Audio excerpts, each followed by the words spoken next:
नमस्कार प्रणाम, एक बार फिर से स्वागत बटुए मनुराज सिंगर ब्लॉग में। ताज हमनी के आइल बन जा प्रमोटर दुर्गा भाई जी के दादाजी के आज ब्रह्म भोज बटुए। तो हमरा साथे हमारे छोट भाई म्यूजिक डायरेक्टर विनोद सिंह। प्रणाम आप सबके। तो आज आइल बन जा हमनी के ब्लॉग के माध्यम से देखा रहा बन जा कि दुर्गा भाई आइल बनी। तो हमनी के सामाजिक से जुड़ल बन जा और हर समाज में घूमे के पड़ेला और घूमे नहीं जाए। और भाई दुर्गा भाई हमारे खातिर बहुत कुछ कैले बड़े करेले और विनोद खातिर भी। तो और बहुत बढ़िया प्रमोटर भी बड़े और सब लोग के प्रचार कर ले हर कलाकार के। तो सोचने कि थोड़ा सा आ जाई और ब्रह्मभोज बटुए और दादा के यहाँ के श्राद्ध बटुए आज। तो चलें आवल जाओ हमनी के देखल जाओ का कैसे व्यवस्था बा। जुड़ा रही ब्लॉग के साथ।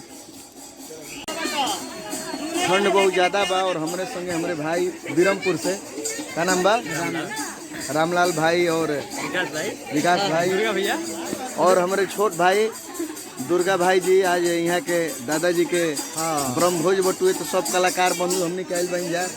तो सोचनी कि कुछ छोटा सा वीडियो बना दी।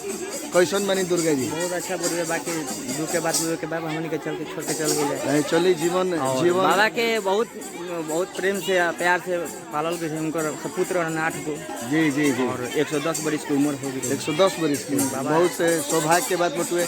आई देखा रहा बनी को उम्र कितना रहे। शायद मल्याणपुर के भी व्यवस्था बात आई चलो जा ब्लॉग के माध्यम से देखल जाए। मनु भी बक्सर साइल बने। तो मनु ही नाम है। अच्छा मैंने अधिकतर या मनु आइल बड़े एक राशि के सब कोई। और बहुत ठंड के समय बटुए वो सब ठंडा में बचा रही। आई देखल जाओ ब्लॉग के माध्यम से बोला। और बरकप्पा यहाँ के बानी सबसे मेन गढ़ जीवन हमारे यहाँ के बानी और बरके बानी यहाँ के चले।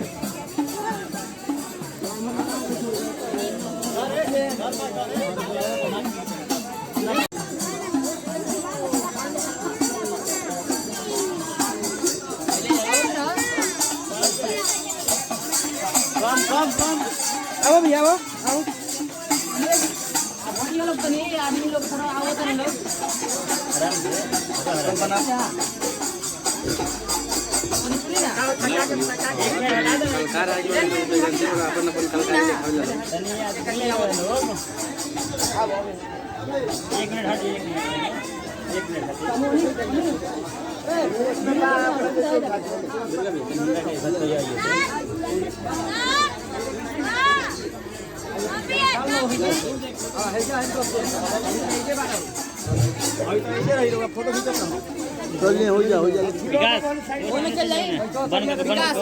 पहाड़ हो हमनी के नहीं थे। ये पर देखो भील के कोई गोटे हो उदान के पहाड़ रखा हो पंडित जी के हां हो भाई हां पहुंचवाई दान बोल के पहाड़ रात बीजे के नहीं ना होत नहीं घरे से भाई हां उ लोग के लेके आओ भाई पहुंचाई घरे। चली पहुंचा दे हम चल चली बोली हमार ना हो भाई बनाओ दुनिया के भैया के बुलाई।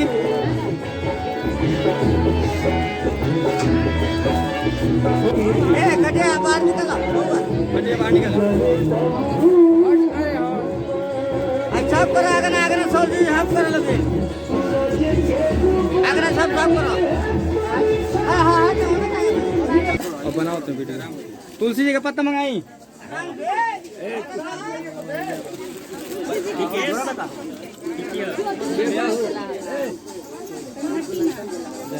हम ही चलिए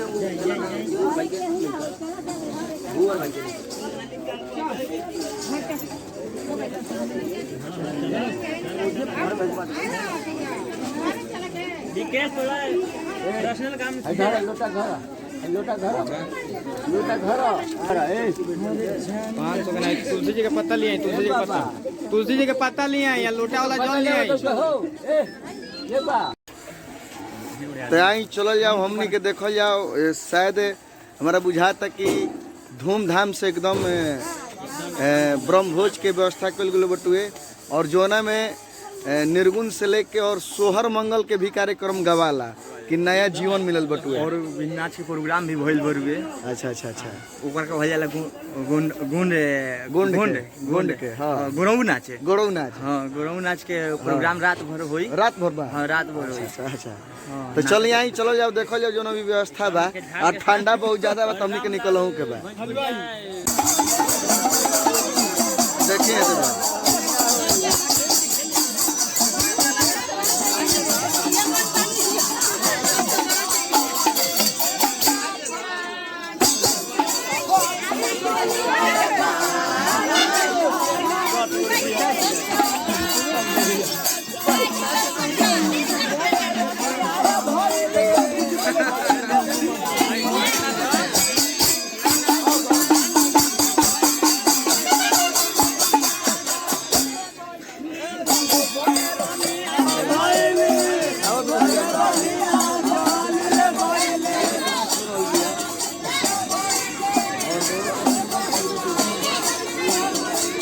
बहुत कम जगह के मिलेला। बहुत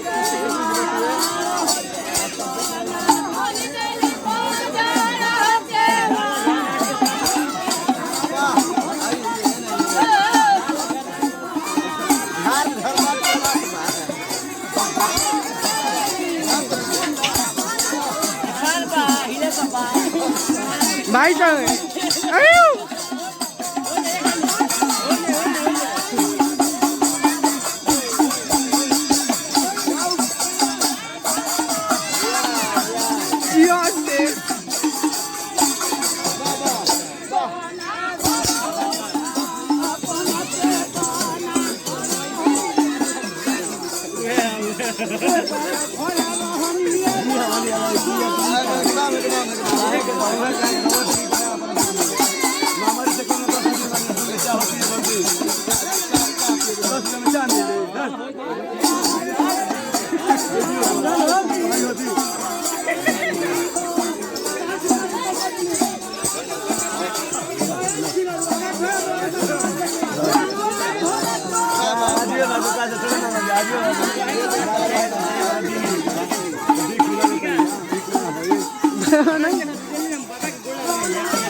यार हमारे मतलब ली हली हम दे समझ लियो इस तरीके से बात नहीं आओ होने चलो भैया बंद नहीं करे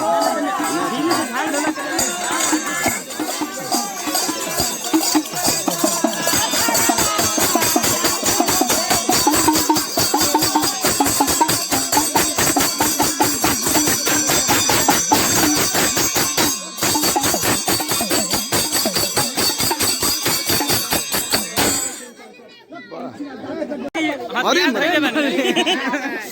हथियार हो ये क्या है? हथियार है हथियार है।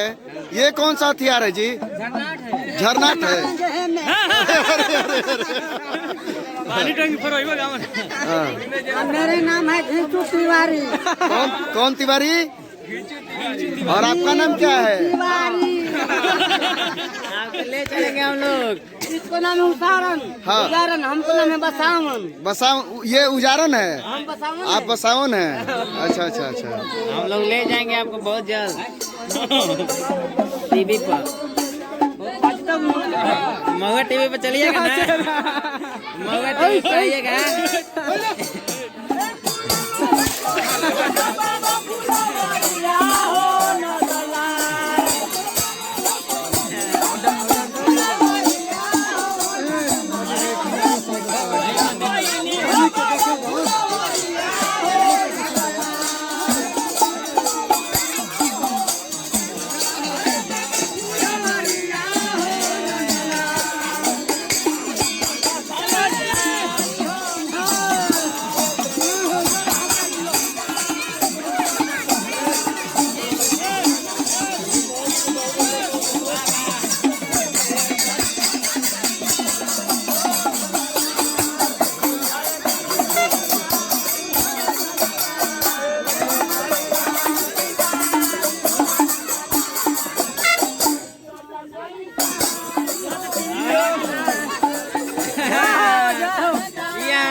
तो यहाँ लोग के एगो परंपरा बटुए गोड़ के नाच। तो गोड़ के नाच देखला के बाद आई हमनी के दुर्गा जी के यहाँ के चाचा जी बानी। तो ई कब से परंपरा चला होता है? पुरातन परंपरा बाजी। अच्छा अच्छा, गोड़ के नाच के। गोड़ के नाच के। अच्छा अच्छा। और ये आज पर चीन बा। हाँ हाँ हाँ। गुंडवाना भारत का एक ऐसा, क्योंकि राज बसाते थे लोग, गांव गांव बसाते थे लोग, सब लोग गुंडवाने करते थे। अच्छा अच्छा। हमारे भारत के अंदर आप उठा कर देखिए, रिकॉर्ड देखिए अच्छा। कि गुंडवाना है क्या। है ना। और इस तरफ पूर्वी भाग गुंडवाना का कुछ असलियत और है, लेकिन पश्चिमी भाग जाइए तो उधर पंडित तये यानी सब ऊंच कोठी में माने जाते हैं लोग। गुंडवाना। आज हमारे पिताजी का ये अपना श्राद्ध है, ब्रह्म भोज है, आप लोग उपस्थित हैं। और बिहार एक ऐसा राज्य है जहाँ संत पैदा लेते हैं, संत। चलिए। और देवों का भूमि है। तो यानी कि हर खुशी के कार्यक्रम में रुआ सभे गुंड के नाच करवाइए। देखिए हमनी के देवता पितर सब हुड़के पर पूजा होला जी। जी जी जी जी जी जी जी जी।